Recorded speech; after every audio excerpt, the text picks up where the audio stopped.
National highway संख्या 9 दिल्ली हिसार राष्ट्रीय राजमार्ग की तस्वीरें हमने साझा की थी। उस अल्टरनेटिव मार्ग की तस्वीरें साझा की थी 148B की। लेकिन जिस जगह पर इस वक्त मैं मौजूद हूं, जिस जगह पर इस वक्त हमारी मौजूदगी है, वो जगह वो सड़क मार्ग है जो खापलैंड का सबसे बड़ा वो मार्ग माना जाता है।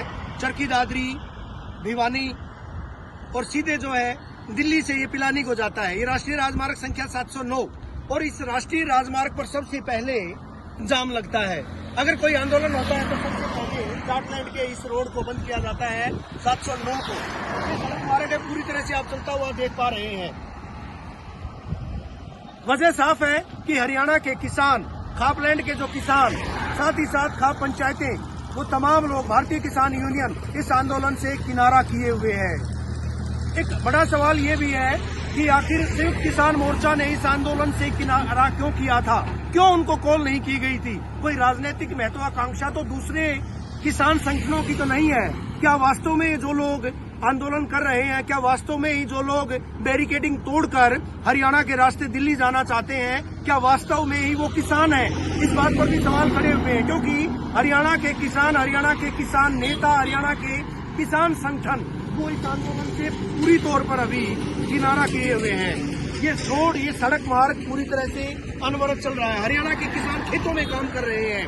हरियाणा में 14 फसलों पर MSP दिया गया है। तमाम चीजें दक्षिणी हरियाणा के इलाके में अगर बात की जाए, लोहारू सरीखे इलाकों की बात की जाए, वहां पर न केवल फसलों का मुआवजा, जब फसलें बर्बाद होती हैं पूरे हरियाणा में तो उनका मुआवजा दिया जाता है। तमाम वो चीजें कहीं न कहीं इस बात पर सवाल खड़े करती, इस आंदोलन की प्रासंगिकता पर भी सवाल खड़े कर रही है कि आखिर किसानों का आंदोलन होता तो किसान, यहाँ के किसान क्यों नहीं साथ आते। यहाँ के किसान अब क्यों बात जोड़ रहे हैं इस बात की कि आखिर आंदोलन कितना प्रासंगिक है, इस बात को जस्टिफाई किया जाए। हमने कुछ किसान नेताओं से बात की थी, हमने प्रबुद्ध लोगों से बात की थी, हमने हुक्मरानों से भी बात की है, तो सीधे तौर पर उनका कहना है कि आंदोलन तो प्रायोजित है।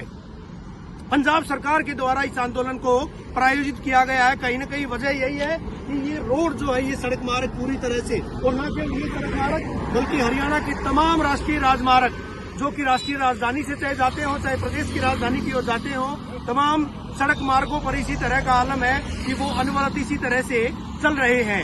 बहरहाल सवाल कई हैं और जवाब महज और महज उन लोगों के पास है जो कि शंभू बॉर्डर पर है, जो कि खनौरी बॉर्डर पर है। वही जानते हैं कि आखिर राजनीति हो रही है तो क्यों हो रही है, आखिर मुद्दे हैं तो उनको किसी एक मंच पर जाकर क्यों नहीं सुलझाया जाता है, क्यों घंटों की वार्ता के बाद इस तरह का आलम है कि ये मुद्दा नहीं सुलझा है। आम आदमी क्यों परेशान है, उद्योग धंधे चलाने वाले लोग आखिर क्यों परेशान है, क्यों वो इस बात को लेकर प्रोटेस्ट कर रहे हैं कि आखिर किसान अपनी जो बात है वो सही पटल पर रखे, ना कि ट्रैक्टर ला करके सड़कों को जाम किया जाए। सवाल कई सारे हैं जिनका जवाब महज और महज वही लोग जानते हैं जो कि इस आंदोलन में शामिल हैं।